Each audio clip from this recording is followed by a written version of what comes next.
Chessable, the definitive solution for studying chess. Choose from one of the largest online chess libraries in the world, with hundreds of titles ranging from classic books through to our exclusive Chessable courses.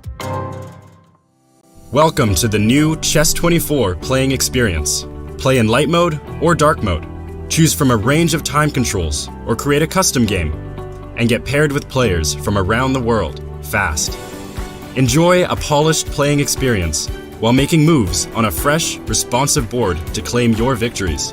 Train and improve with over 80,000 puzzles. And that's not all. Download now and discover what more you can enjoy in our brand new app.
Hello, everyone. Welcome to the Ask Me Anything. I'm Grandmaster Ivan Saric, and in the next 1 hour or more, I will be answering some of your questions. So we can start.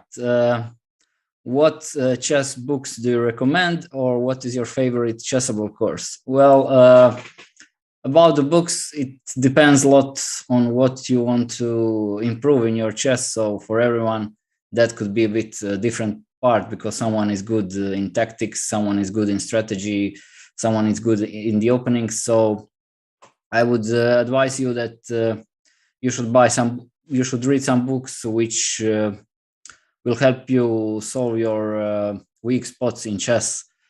So if you want to build a repertoire book, then definitely an opening book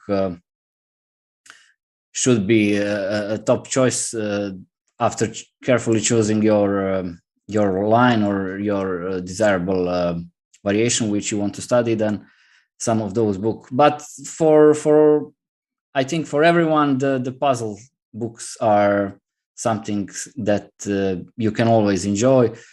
For example, the one of my favorite ones recently, which I read, was The Invisible Moves from Johann Affek, and it's a very nice book for tactics and for some surprising moves to study. Also, when I was starting my chess career, there was this very old book from Alexander Kotov, Think Like a Grandmaster, which nowadays this thinking concept might be a bit let's say, outdated, but it's still a very interesting book to read. And of course, there are some classics like Dvoretsky's books or something, or Yusupov, or something in which will help you improve your chess understanding in general, and some basic and theoretical endgames as well. Next question. Your friend Harun Pashar, student, says, hi, what are your thoughts about Benko? I am assuming this is a question about Benko Gambit. I used to play this variation when I was a kid, and in the times when the engines were not so strong. Nowadays, unfortunately, the engines are quite strong, and they are claiming this as almost a clear pawn up for white. So it's a good opening for blitz, I think, to try it a little bit, but for something more, I would not advise the Benko, since most of the players are prepared, even at the club level. The people know how to play against Benko, and in the end, it's just a pawn down. And why would you sacrifice a pawn when you don't need? So I'm not a big fan of Benko's gambit. The next question. I like the style of the game. How old did you start playing chess? I learned chess when I was 5. My father taught me, and then I went to the club and slowly started to improve by working with some of the coaches in the local club. And and that was how my career started. The next question. Do you have plans on making another chessable course? If yes, on which opening or theme? Yeah, I think I will try to make another chessable course, probably something similar, or to continue with this E4 subject. My first course was about E4 dealing versus Sicilians, specifically when white plays after knight f3, and almost everything he plays third d4, challenging the Sicilian with the main lines. So something, probably I will continue with some E4 repertoire, but I do not expect this anytime soon, or to say in the next year. I will still have a lot of other stuff to do. So currently I'm a bit busy with the playing and something else as well. The next question. Hello, Mr. Saric, good evening. Very often top players say they choose different facets of the game from different players. Kasparov and Alyekhin for dynamic play and attacks, Carlsen and Capablanca for technique and strategic play. Being from Croatia all your life, how was it to find the games of such players and study them, and not having a clear person to look up to? And as far as I know, knowing Croatian chess history, and become the first Croatian to cross 27. Also, what were the main things you learned from different world champions or strong players in general growing up? Thanks. Well, you don't need to have some strong player that kind of strong to look up or to find as a model in your own country, when you have the players from all over the world. So it's not a big, I think for everyone coming from some small country, or the country which did not have such let's say world champions in chess, this is something very usual. But yeah, there were some role models, although I must say I did not study so much the classical games. I mean, I knew the games and players, but I did not study it. For example, specifically, let's study games of Steinitz, then let's study separately games of Capablanca, Lasker, and so on. So I would not. I was not so I was more focused on my own improvement, like how to improve my openings, how to improve my tactics, and opening plans as well. So yeah, like I'm not the best person here to ask such stuff. The next question: do you think Hans cheated? That's a very long topic. Well, depending online or offline, but I think everything has been said so far about that subject, so I don't need to add anything more. The next, opinions on Greenfeld. I assume again it is the question about the opening. When I was a kid, one of my coaches was playing Greenfeld, and he was suggesting me the same thing as to play. And at that time, I was playing Queen's Gambit. I wasn't so convincing in the Queen's Gambit, and but actually in the 90s, the Greenfeld wasn't that popular. It wasn't considered such a strong opening as it is today. Like now, Greenfeld is one of the top openings for black. And for me, the issue is that it's pretty much heavily analyzed, and you need to remember tons of variations just to make a draw. And although it's objectively very strong opening, from practical point of view, I think it's a bit tricky. If you play a World Championship match, and then the Greenfeld could be a great choice. But again, you are giving your opponent a lot of room to to find some hole in your lines, and sometimes you just need to.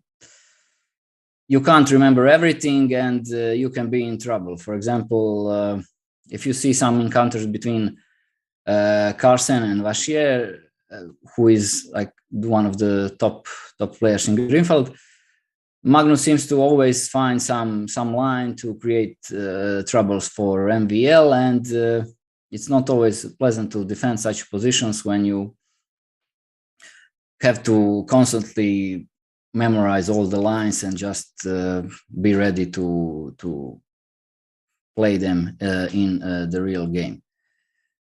But okay, to conclude, Grunfeld is a good line, and yeah, you can definitely play it. The next question. Hi, how do you train yourself? That's okay.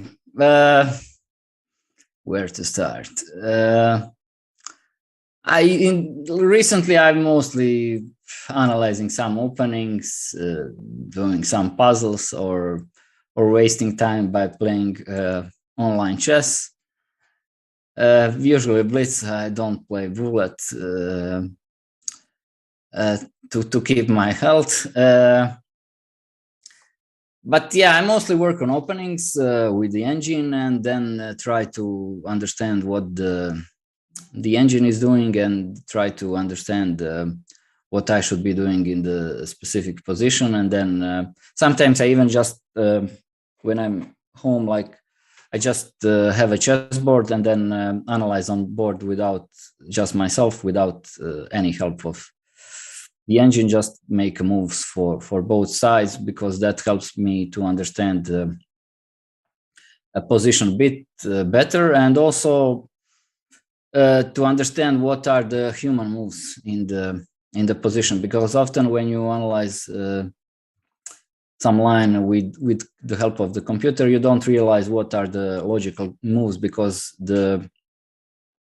the engine suggests and guides you to make some moves which are not so obvious, and then you think when the engine is suggesting, oh well, it's very obvious move. But when you found yourself in such a situation in the game, those moves do not come so naturally. So I believe the necessary part to for a training is just to analyze any position, no matter is it opening or middle game or end game, just with only board and without help of the computer. And often, for example, in the opening, you will see when you analyze it on the board, you will see sometimes that you make some stupid moves and the engine quickly refused it. But if you analyze position like for a couple of hours or even days, then at some moment you will have this fine feeling, and you will not make such big mistakes, and your analysis will be actually very similar to and your moves will be very similar to the engine moves as well. So that's for me, that's like the key factor if I to realize, or let's say to decide whether I should play the opening or not. If my feeling of the position, so to say the moves which I can find myself is very similar to the engine one, then I think I have a good feeling to play that position, and then I usually play that opening. But if I'm really like not even guessing the right moves, then that's a sign that I need to study more or that line, or just to give it up. So the next question. Greetings, teacher. Pleasure. Currently, there is a lot of chess theory. Yeah, exactly. What book or theoretical method do you recommend to have a medium and advanced knowledge for beginners? My name is Omar from Venezuela. Thanks a lot. I think in general, these chessable courses are very nice for the beginners, because there is just enough theory or the moves for them to find the right line, and also to not have tons of variation which are meant for some intermediate or very experienced players. And to start with, I think you need to find the right solid opening, something for beginners. Let's say if you're a beginner, I think you should, if you're white, you should start with e4 or g4 and play some natural lines. It doesn't have to be so theoretical. Like, for example, if you play e4, you can choose the Italian. If you play d4, you can choose London or some d4, knight f3, g3 systems, which are very solid. With black pieces, it's a bit trickier, but also I would advise you to choose something natural, like e4, e5, or e4, c5, and with the black also d4, d5, or some Nimzo Indian, very solid. Not, I think for the beginners, some other lines are a bit trickier. How does the bishop move? Well, this is not an interesting question. The next one, how would you describe your style of play, and how should one develop their own style of play? I sometimes feel playing extremely aggressive and attack, and other times I want to play very passive and solid. Wow, that's a bit unusual. My style of play, well, it changed a lot during the years. When I was a kid, I was only playing for tactics and tricks up to the age, I don't know, 15, 16, when I was international master. And then somehow I realized if I want to be a grandmaster, and if I want to beat grandmasters, I need to include some strategic play into my game, and some positional understanding as well. So I started to study middle games a bit more, and somehow slowly I started to slowly understand chess more. And actually during like the last 10, 15 years, I think the trend is going all the way from being completely aggressive and attacking to something now already 50-50, because during the years I've been trying to win mostly like last couple of years in the end games or positionally, because once you get this reputation as a aggressive and attacking player, then somehow the players, they don't give you opportunity to attack, and they are voluntarily entering some like passive and but solid positions just to avoid an attack. And then once they do that, then you need to adjust, and you need to beat them in some slow game, often which lasts more than 60-70 moves. And so the other part of the question was, how should one develop their own style of play? I think you should develop your style of play on depending on what you do the best. Like if you are best in attacking, then you should definitely be aggressive and try to attack every single game, no matter of the pieces, white or black. But otherwise, yeah, like if you are more positional player, then you should choose the openings in the similar fashion and play more solid. The next question is not a chess question. Hi, what's your favorite animal? Well, I like dogs, really. So yeah, probably dog. Suggest me book of opening, middle game, end game, and puzzle. Okay, that's yeah. There is no book of the opening. You need to choose the opening book. First, you need to choose your opening, and then you can choose your opening book. Middle game is, yeah, it's, I don't know. As I said, maybe distinct like a grandmaster. But otherwise, I don't know much middle game books, to be honest. There are mostly end game or opening books, and like there is tons of puzzle books. So for the end game, well, that depends on your level, but like Dvoretsky is a bit advanced. Yeah. There was this 1,000 puzzles, which endgame puzzles. I think it was Van Perlo's Tactics, something like that called, and that's a very good book for puzzles, but also for the endgames, because it shows how tactics work in the endgames. Sometimes very surprising to see that even tactics exist in the very end of the game. The next question is from the same person. How many variations in Italian? How can I learn them? Is there any book for white and black? Well, I did the course like on Chess24 maybe 10 years ago for Italian, before Italian was the main line, the mainstream. Nowadays everyone plays it, but there were some books, as I can remember. The recent one was from Kravtsev, I believe.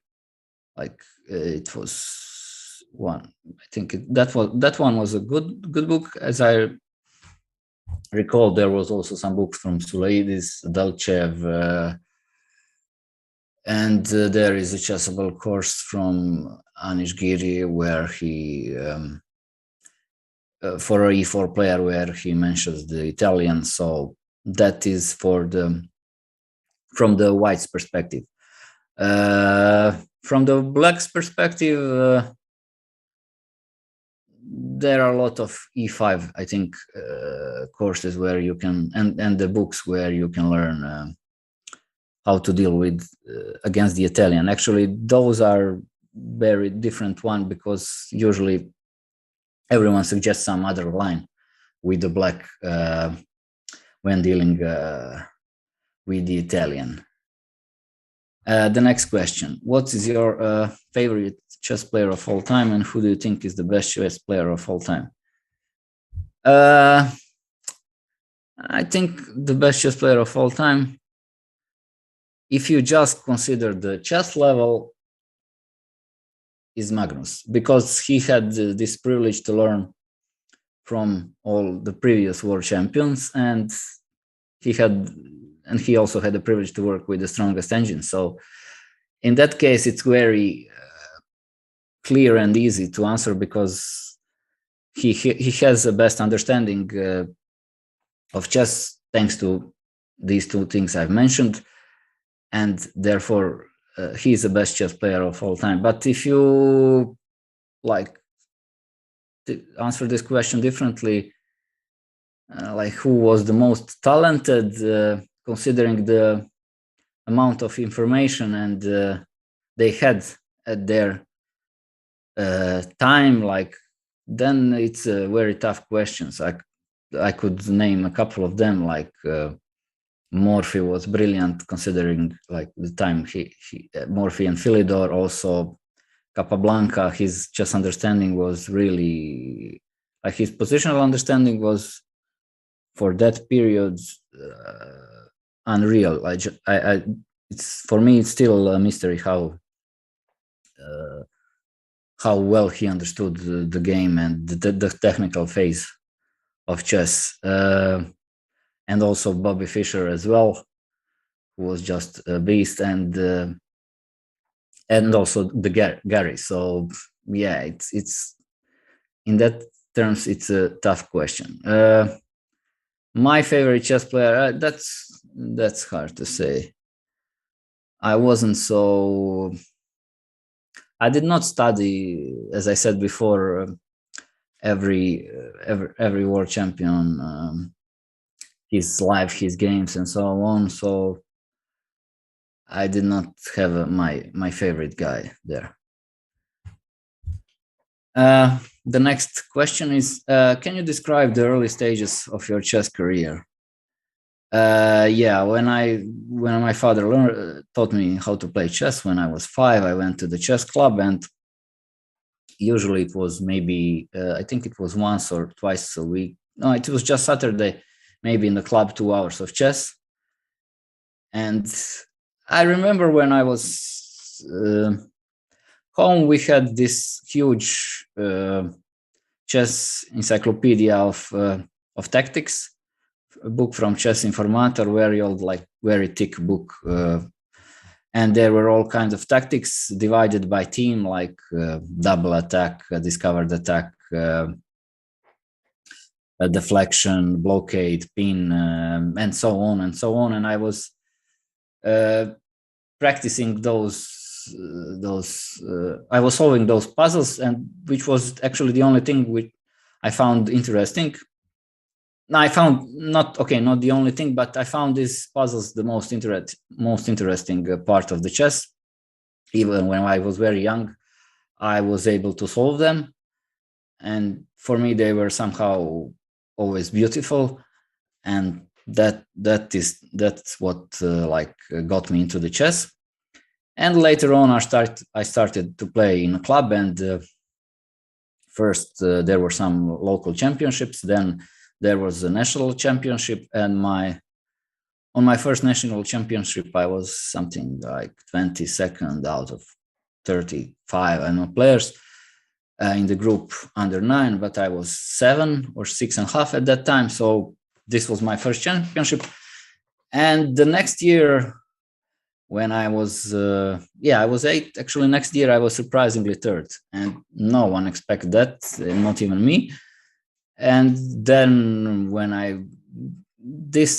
that motivated me, and maybe I started to work more. Actually, I do not remember, but I was really motivated to get into the top 2 in national championship, because the second one usually qualifies to the European Youth Championship, and the winner qualifies to the World Youth Championship. So the year after that, I finished second. I was fighting for first place, but in the end I finished second, and I was very happy because that I managed to qualify for the European Youth Championship. And yeah, then it was already like first international appearance, and I got some, actually even I think I got my first ELO at that time.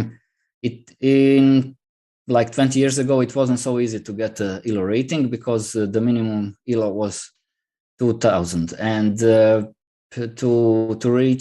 have it, you would have to play two tournaments against the ELO rated opponents, and also you would have to perform above 2000. And I managed to do that, and finally I got on list.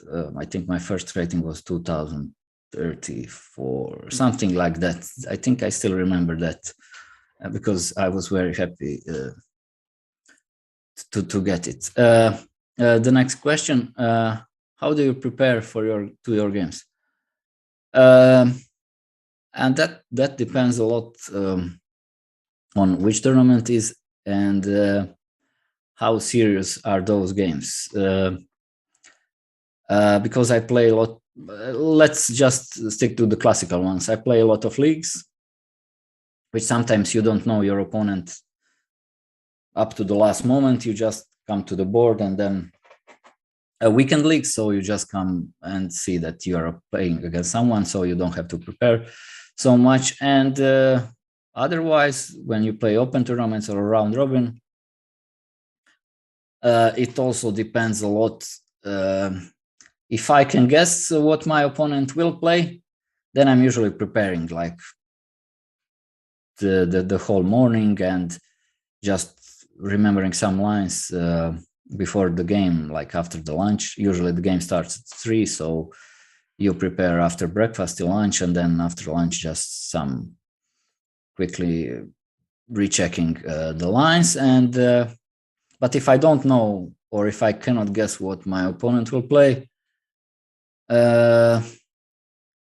then I usually do not prepare much. I just walk or do something else in the morning, and I just try to relax and save energy for the game. The next question: at the tender age of more than 50, constantly overworked and with no little time, how to make it from candidate master to FM to FIDE master, or just to wait for the retirement to be able to fully focus on chess? Well, to be honest, it's not an easy job to improve chess. Let's say when you reach a certain age, and I think from candidate master to FIDE master, let's say you need 100 ELO points. So yeah, I don't know what advice to give, because I would also like to give advice to myself how to improve, and then to do it, but it's not an easy task. Maybe I think in chess, being concentrated or focus on the game is important part, and one of the crucial parts in chess. So when you play a game, maybe just try to be way more focused and to not think about anything else during the game. And that might help you to gain some points or to reach FM title. But yeah, if you do not have time to work on chess, then it's a bit tricky. The next question: when will they change the offside rule? I do not understand it exactly. If it's football, I think the offside rule makes a lot of sense in football.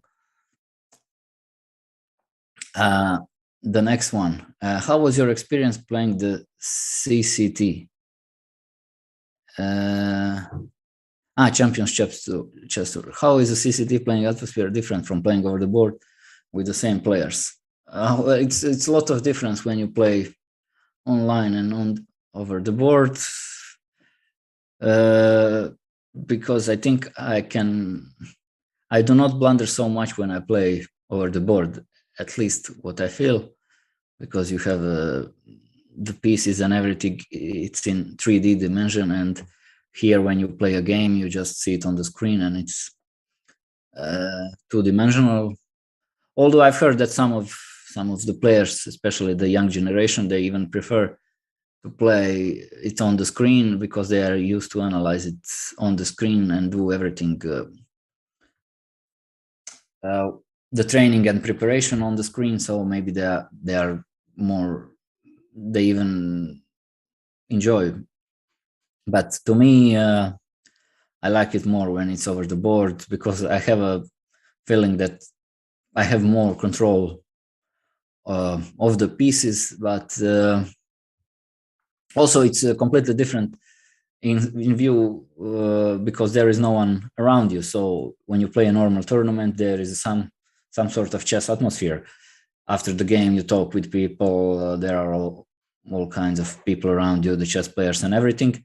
And here you are at home, and once you finish the game, you do your chores around the house, or you do something else completely unrelated to chess, and it's very different. The next one. As a very occasional player, I seem to get a more mileage out of more obscure openings as they allow me to get into the middle game without being wiped out early. What are your opinions on the French, the Dutch, the Old Indian, and the Pan of Botvinnik, Caro? Yeah, that depends a lot on the level of your opponents. I would not characterize them as obscure openings. They are not so bad, especially the French, and Pan of Botvinnik is very decent opening, played at the top level. With Old Indian and Dutch, I did not have much experience because I'm not a D4 player and I do not play those openings with black. But let's say the Old Indian is similar to the King's Indian, although I believe a bit more inferior. Like all the openings have their pros and cons. Like with the Old Indian, you will not lose out of the opening immediately. You will not, but also you don't need to remember any theory. Like for example, when you play the Greenfeld. But on the other hand, whatever you play with black or whatever the white player plays, he will have a better position, and that's an issue with Old Indian. But on the other hand, so many options sometimes mean trouble for the opponent, because sometimes when players have too much options, they usually choose the bad ones. Sometimes even especially the weaker players. Also, one of the big differences between weaker players and stronger players is when given a choice, the stronger players usually play the strong moves, and the weaker players, even in a good position, they sometimes choose a bad moves or the moves which give opponent a chance. And yeah, with Dutch, I do not have much experience. Actually, not at all. It's very unique opening, the Dutch, because there is no similar opening in chess, I believe, with such a pawn structure. The pawn structure is unique. Maybe sometimes these Leningrad variations can transpose into some sort of King's Indian pawn structure, but otherwise, this weakness on e6 and black's, let's say black's spatial advantage on the king side with the pawn on f5, it's very unique. In general, nowadays, I think the engines should probably favor heavily the white side, but this should not worry you too much. because that does not mean anything. The engine games are one thing, and human games are completely different thing. The two other openings are like completely decent. The French and the Pan of Botvinnik. Although, because I'm an e4 player, I'm not unhappy when I see that my opponent is playing a French, but that's just my personal taste, let's say. I like to play against French, and that's just me. Maybe some players do not like to play against French. But yeah, French is a very good opening, and the Pan of Botvinnik as well. White even has slight edge there, I believe. Okay, maybe probably black with the right and precise play, black is fine, but it's a very solid opening, and white is playing natural moves when playing Pan of Botvinnik, like playing e takes d5, c4, knight c3, knight f3, developing all the pieces, playing with the isolated queen's pawn, and then trying to attack on the king side. That's a very typical play. And again, a last question. Can you suggest me a good book for improvement? I think I've answered this already, but okay, let me think again. Something a bit more to add a few books which I can remember. Yeah, the problem is I've passed the time when I was using the books as improvement when I was like kid or in my teenage years, and lately when I'm being a pro and top grandmaster, then you work on some other stuff, and usually the books I choose are the puzzle books, and also they are not those books are not for every level. For example, the one which I'm recently reading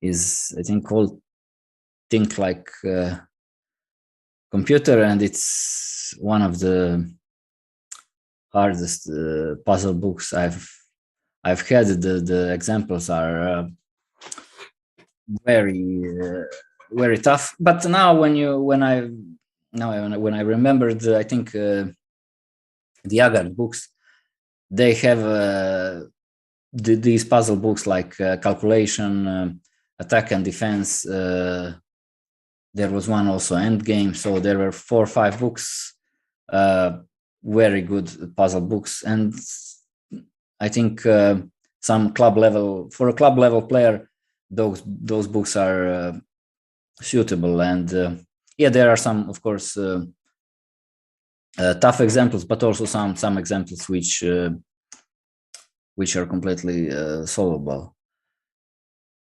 And yeah, that's it. So as far as I can see, no more questions. Yeah, that's it. Yes. Okay. Okay.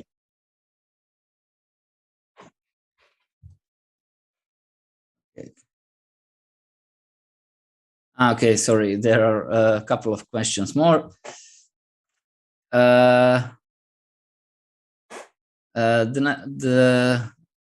next question: how did this feel when? Okay, there is some link, but I assume this is when I beat Magnus in Tromsø Olympiad. Yeah, it felt great. Of course, beating the world champion, and at that time, I think he was also. He had the top rating, his maximum 28, almost 80 or something, if I remember correctly. And also it was a team event. We beat Norway 3.5-1/2, which was we were hoping to win, but not so convincingly, and probably no one expected for me to win a game. So yeah, it felt great. The next question: what rating do you think a decent chess player should achieve in 5 months? Starting chess at 18 years old. I think in 5 months it's not easy to play some tournaments. I think the beginners should not think about rating at all, like for a couple of years. First, they need to understand the game, then they need to realize if they enjoy it or not. And then later, if they are ambitious, they can start think about rating. But like when you start with 18, I think you should just play for fun and not for a rating. So that's it. The next question: do you think classical chess rules need changes? Yeah. There are some changes which I would like to see. For example, I would like to see more knockout events instead of the usual Swiss systems.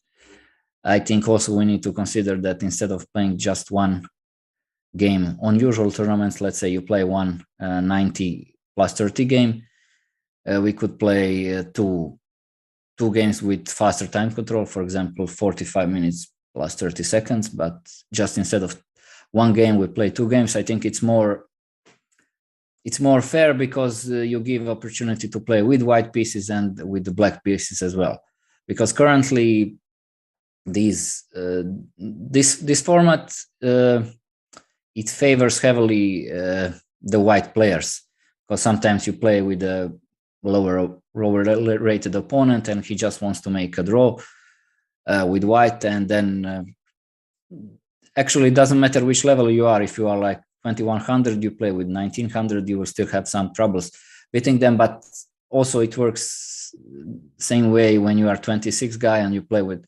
24, you will have big issues beating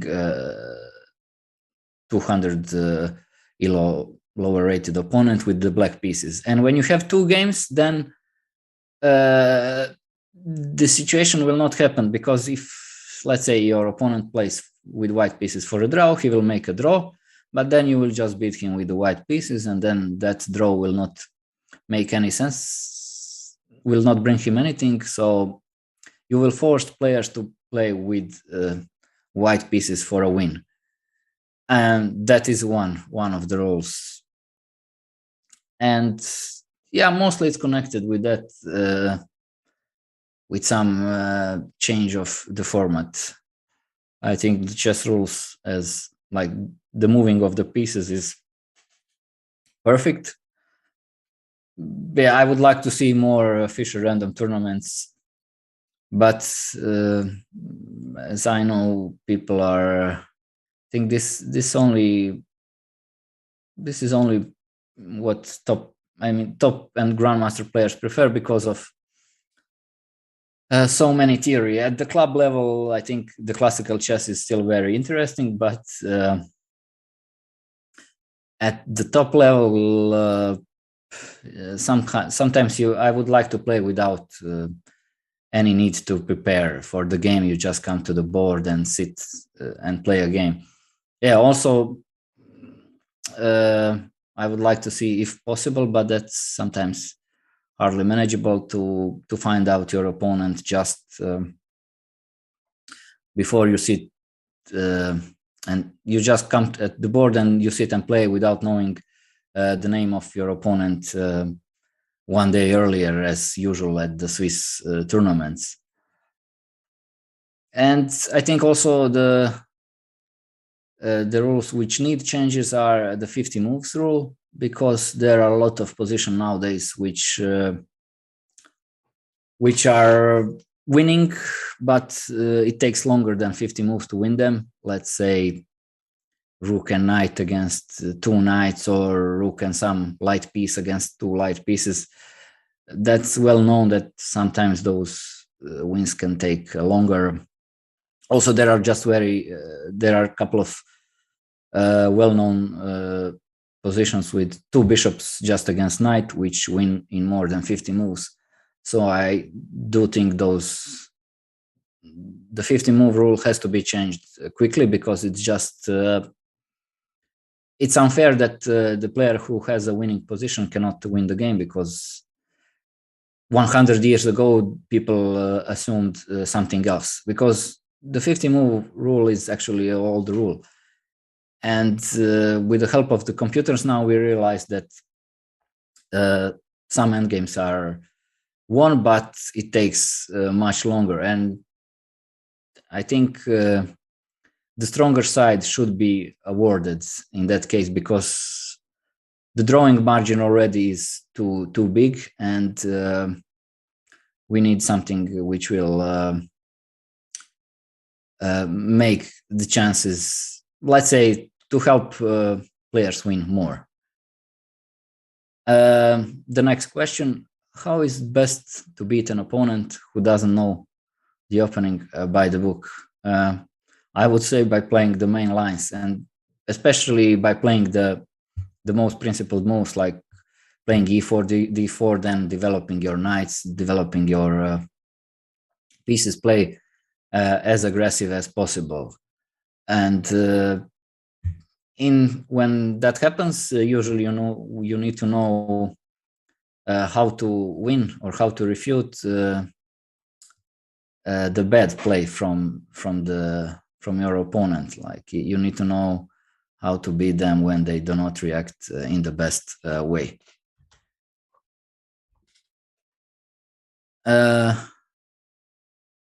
The next question, Jan or Dink? That's a tough prediction. They are a bit different by the style.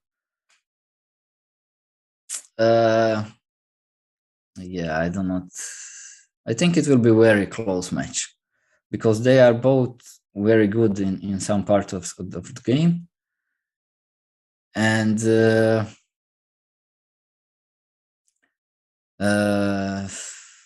not sure exactly. But Jan already has experience from the last match, and he's very well prepared. Dink is not playing too much tournaments, so I do not know. Before, I always thought that Dink is a bit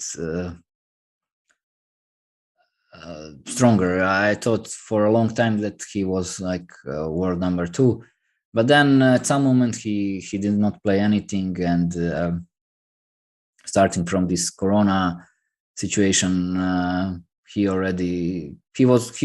play was different than before. I remember when he played in the Olympiad 2018, where he crushed me, but also he crushed almost everyone else there, and his play was really convincing. And to be honest, the Jan's play, it suits more to my style. I can understand the way he's playing chess, and for me, that's I can understand his chess, but Dink's chess is a bit different. And Jan is, I think, one of the most practical players in the world, like maybe currently the most practical player at all. When he plays, sometimes it looks so simple, yeah, but it's not an easy job to do the same thing. So I think the match will be 50-50.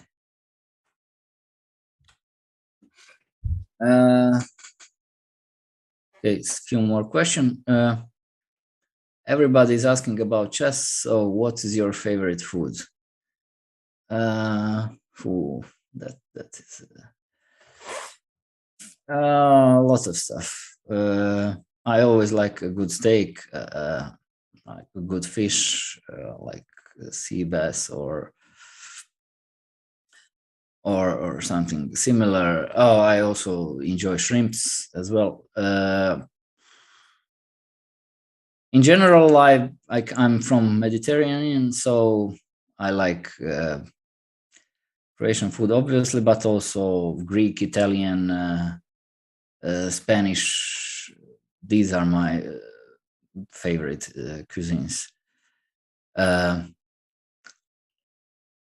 And the one more question: who do you think will have better chess career, Alireza or Prague? Okay, that's impossible to know. Even it's just pure guessing, because they are both were extremely talented, and I think if I say that maybe both of them will become world champions, I would not risk too much, but we'll see. Okay, a few more questions. In your opinion, what's the aspect of chess that 2100 FIDE rated players should focus on most to improve? Or is it just normal things such as working on your weaknesses and whatnot? I'm trying to remember what I was working when I was 21. I remember, for example, that I had some issues with e4, e5, which I was playing with black, and then I switched to Sveshnikov, and this was like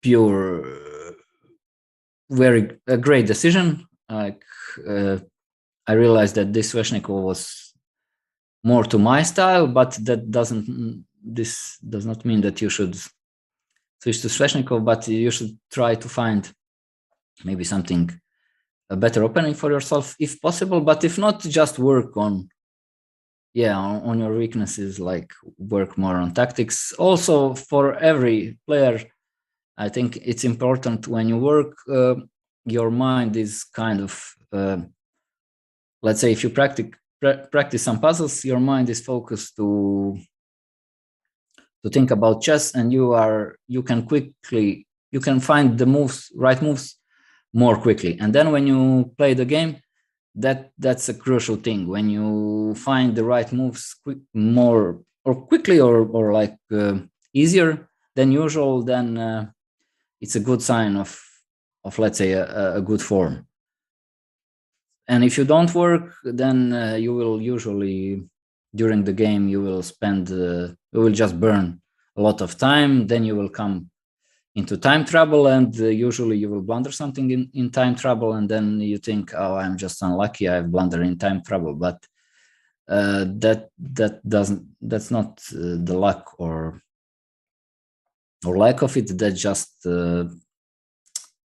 lack of working, because when you work, you can, as I said, calculate faster, find the right moves faster, and then your play will be better. The next question: how much research went into your Chessable Open Sicilian? How many hours, different database?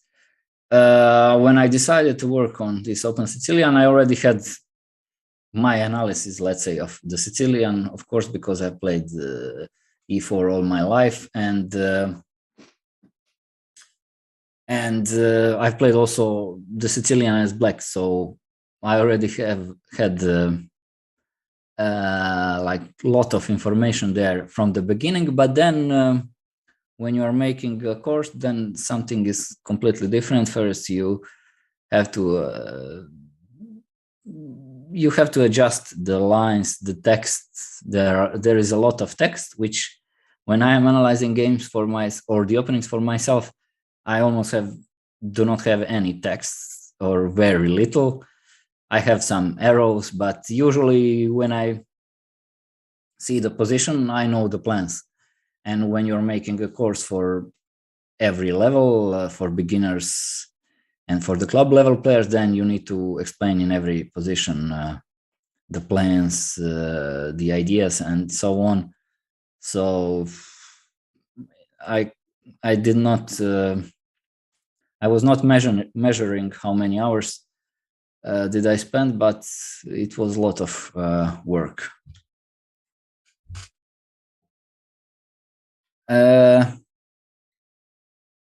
Are you playing World Rapid and Blitz?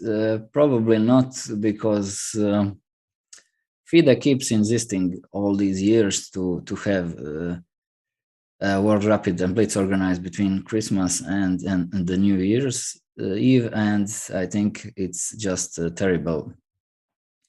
Those days are terrible, but I've been playing the World Rapid and Blitz anyways, but this year I think I will just skip it. It's a long trip to Kazakhstan, and I think this year I will decide to stay at home. What kind of music do you like? Something, let's say, some Croatian, but I like rock. Most of the music I listen is from 90s, 80s, and so on.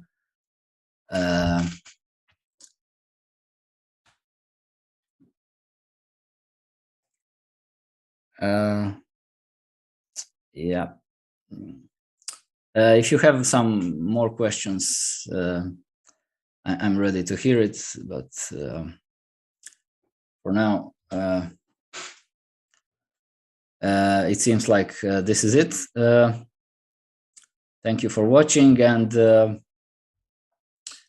in 3 days I will have a Banter Blitz session again, so I invite you to challenge me in the Banter Blitz as well. Thank you for watching, and goodbye.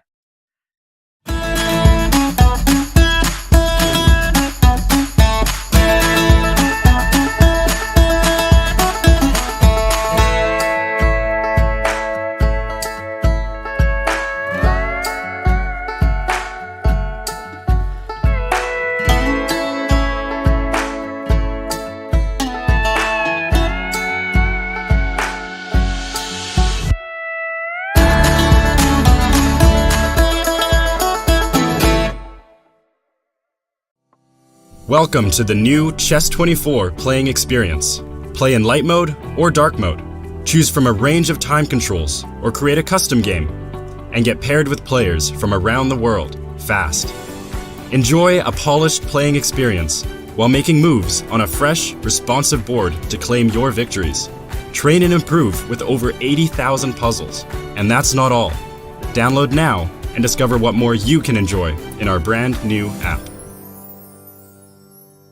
Chessable, the definitive solution for studying chess. Choose from one of the largest online chess libraries in the world, with hundreds of titles ranging from classic books through to our exclusive Chessable courses.